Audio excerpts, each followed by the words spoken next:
Owning my home outside an HOA was supposed to mean peace. No petty rules, no community fees, no drama. At least, that's what I thought until Karen moved in across the street. She wasn't just a neighbor, she was the self-proclaimed president of a nearby HOA, and she thought her authority extended to the entire neighborhood. It started small. She came by one afternoon, clipboard in hand, and said, "We need everyone to pitch in for landscaping. That'll be $200 this month." I laughed. "I'm not part of your HOA." Her smile stiffened. "Well, you live here, don't you? Everyone benefits from the improvements, so you owe us." I shut the door. That should have been the end of it. But Karen doesn't do end of it. The next week, I found an invoice taped to my door.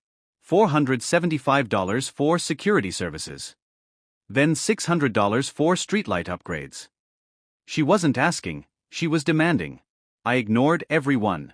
Finally, one evening, she marched up my driveway, waving a stack of papers like she was serving me with court documents. "You're months behind on your fees," she barked. "If you don't pay today, I'll escalate this matter." "Karen," I said calmly, "I don't owe you a cent. This isn't your property, and I'm not part of your HOA." That's when she pulled out her phone. "Fine. You li no kvase. I'm calling the police. You're stealing from the HOA, and I'll have you arrested." I stared in disbelief as she actually dialed 911. "Hello? Yes, I need police. My neighbor refuses to pay mandatory HOA dues. He's committing theft and fraud. Please send officers immediately," she shrieked.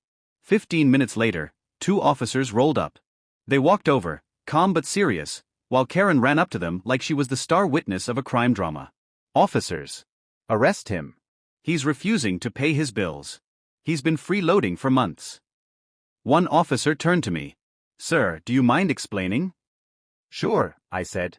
I pulled out my deed and mortgage paperwork from my office. This home isn't in her HOA. Never has been.